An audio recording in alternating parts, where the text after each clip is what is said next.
I mean, even when I do work in a supermarket deli now on a part-time basis, customers will come in, they'll be looking at their phone, or I'll be trying to look at my phone, and it's a completely different world and landscape that we're now in that has sort of taken away the normal face-to-face communicative rough and tumble play where you're actually physically looking at somebody rather than at a screen, or your attention is not constantly looking at a screen. So it's much more broader. And I think the other point too, you said, well, it's not just social media. You're right. It's social media combined with an increasing secularism that has basically, we've lost all sense of moral constraint. So when there's sort of a weakening of all, traditional classical religions, and there's no orienting structure, you get thrown into the social media world where you can basically create anything.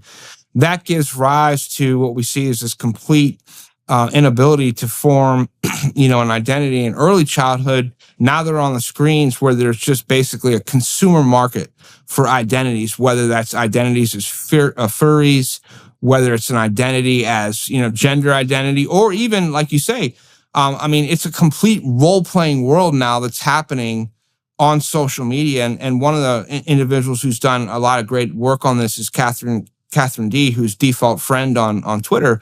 She's looked at some of this, and I think we're missing, to a certain extent, and all the discourse around the role of social media on mental health, and the ability to establish a strong identity is the fact that we're now moving into a different era where we're actually living online rather than in the world. And that's why I've been constantly stressing the need for athletics-based programs or environmental programs where children are in nature to get away from this sort of movement to a world that's completely imaginary online, because that leads to all sorts of limitless ability to establish identities that while they may exist in this creative realm, when you get back into the real world, they're useless. They're dysfunctional, really, and that's sort of what we see. Well, they're also not subject, as far as I can tell, they're also not subject to the constraints that are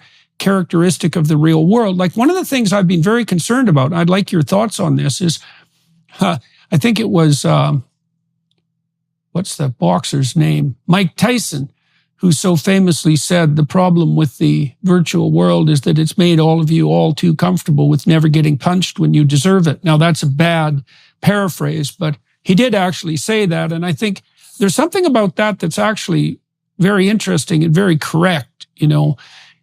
One of the, I don't know how many comments I've looked at online, but it's tens of thousands, and I've started to develop something like a troll taxonomy.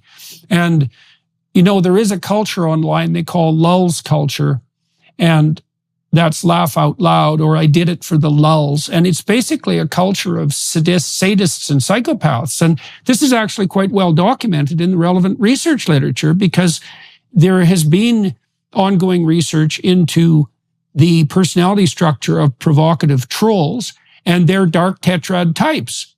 So they'd fit into the cluster B psychopathology. They are narcissistic, so they want unearned attention. They're Machiavellian, so they use their language as a tool to manipulate rather than to communicate. They're psychopathic, which means they're predatory parasites. And that wasn't good enough, as it turned out, because that was the dark triad. They had to add sadistic to that. And that's where the lulz element really comes into play, because the sadist takes positive delight in the suffering of others. And that's really the nature of lulz culture. And it can thrive online because, well, people say things online all the time that would get them an immediate slap in the real world, like a morally required immediate slap. And so they say things that now, the reason that concerns me, see, my sense is that we know that the base rate of psychopathy across cultures is about 4%, which isn't that high. But we also know that there were historical epochs in which the cluster B personality types probably got the upper hand. And I would suspect that happened in the French Revolution. I think it probably happened in the Russian Revolution, probably happened during the rise of the Nazis in in National Socialist Germany. You don't need that many people to be disinhibited in their psychopathology before your culture might be in grave danger. And that's particularly true if they can organize, which they can really do online. And so I'm very concerned that the incentive structure online facilitates dark tetrad behavior. Now, there's more evidence too, right? Because here's another problem. 25% or thereabouts of online content is pornographic. So basically criminal, right? It's basically prostitution facilitated by electronic pimps. So that's not good. And then a tremendous amount of online activity is outright criminal, right? I mean, older people are just being scammed on an unbelievably constant basis. And so it might be that 50% of online activity is in the psychopathic, antisocial, and cluster B realm. It's very, very difficult to regulate. And my suspicions are is that spilling over in a really counterproductive manner into the actual flesh and blood world. And so